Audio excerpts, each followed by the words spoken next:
Som davant una Generalitat que a tota hora parla de transició energètica, però quan el sistema elèctric col·lapsa i mig país roman a les enfosques, cap governant assumeix ni errors ni responsabilitats.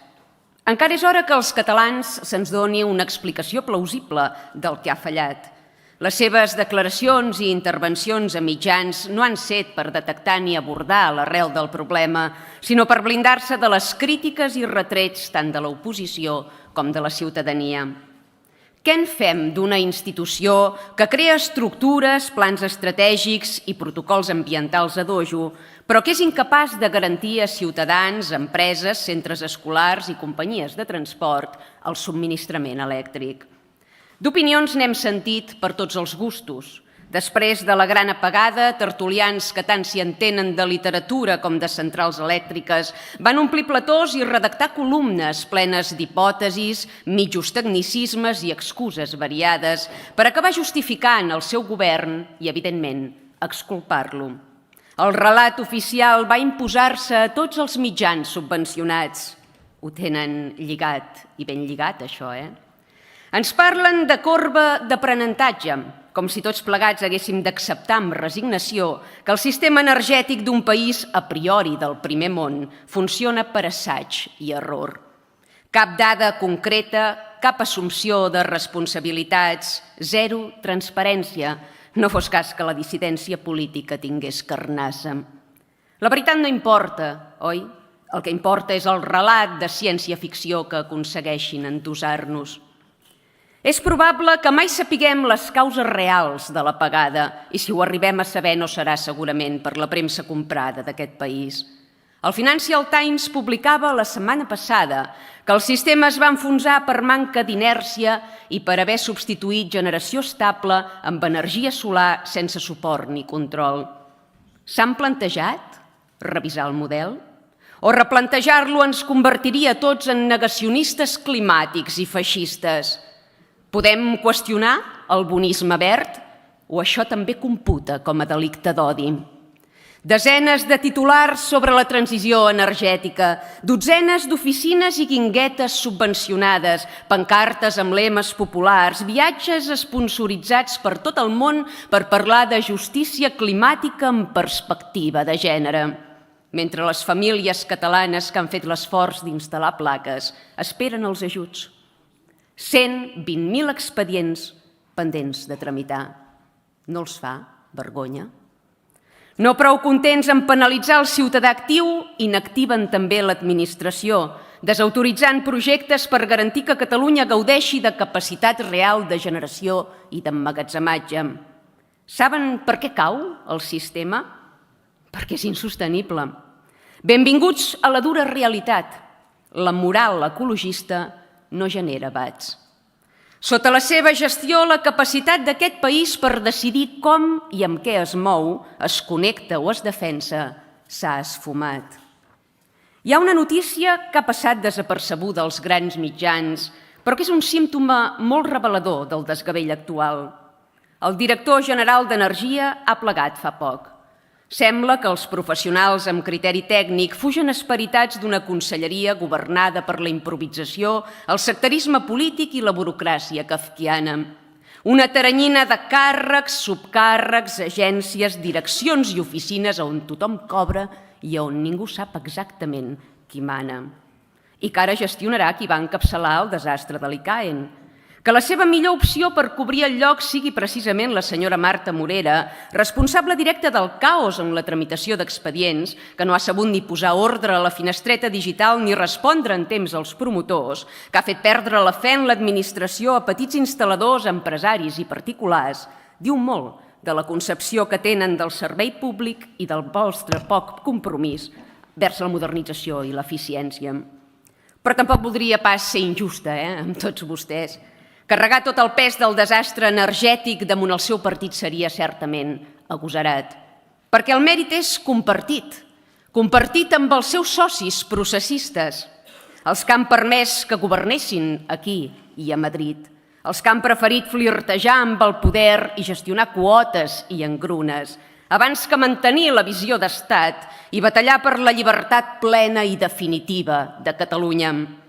Tots vostès ens han deixat a mercè d'Espanya, un regne anacrònic que pot exportar perquè disposa de molta energia solar i poca demanda a certes hores, però que en absolut gaudeix d'un sistema robust. Un estat que cedeix a França i a Brussel·les la clau del seu equilibri energètic mentre buida la nostra capacitat de producció síncrona. I quan el sistema cau, com el passat 28 d'abril, no tenim bastons de suport, ni inèrcia, ni reserva, ni lideratge. Aliança Catalana defensa la sobirania energètica. Vostès, la submissió.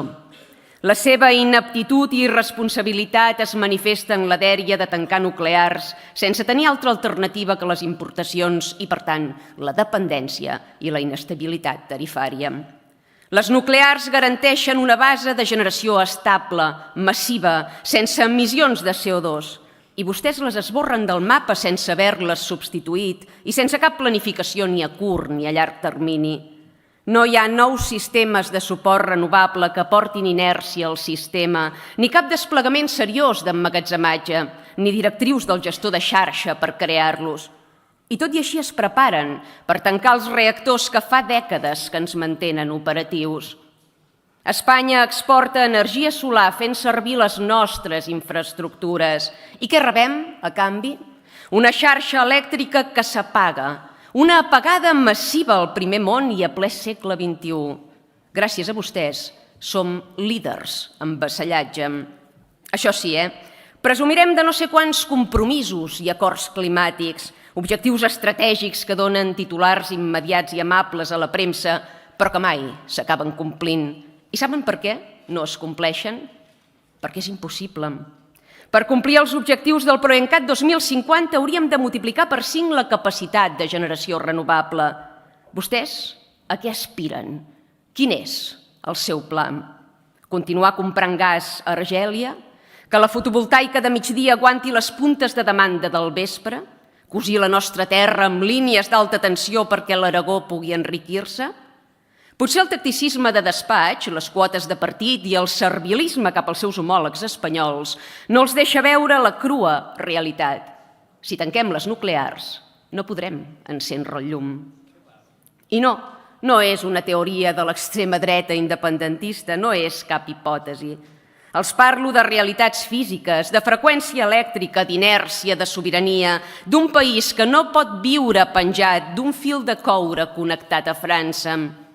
Mentre comunitats autònomes com Múrcia o Extremadura acaparaven subvencions i primes, els consumidors catalans pagàvem la bombolla especulativa solar del sud d'Espanya i 4.300 productors catalans d'energia solar, la majoria pagesos, autònoms o petites i mitjanes empreses, que havien confiat en un Real Decret aprovat pel PSOE, es veien abocats a retallades retroactives i a inseguretat jurídica. Per als catalans, Espanya sempre acaba sent sinònim de pèrdues. Hem perdut la llibertat, la identitat, la riquesa, la seguretat. Què més vol aquesta gent que truca de matinada? La petja d'inestabilitat i d'arbitrarietat reguladora que han deixat al seu pas fa gairebé impossibles les inversions internacionals serioses. Veuen potser cap empresa del nord d'Europa que vulgui venir a invertir aquí? Nosaltres només veiem inversors d'arrel dubtosa, procedents del nord d'Àfrica o de països dominats per règims autoritaris i teocràtics. Aquesta és la seva transició energètica? Hauran de fer moltes capes de verd perquè no es vegi la vocació especulativa que hi ha sota. Vostès vagin col·locant registradores de la propietat en lloc d'enginyers al capdavant de Red Elèctrica. Vagin confiant en l'exportació de gas algerià. De fet, en això del gas hi tenen bona experiència.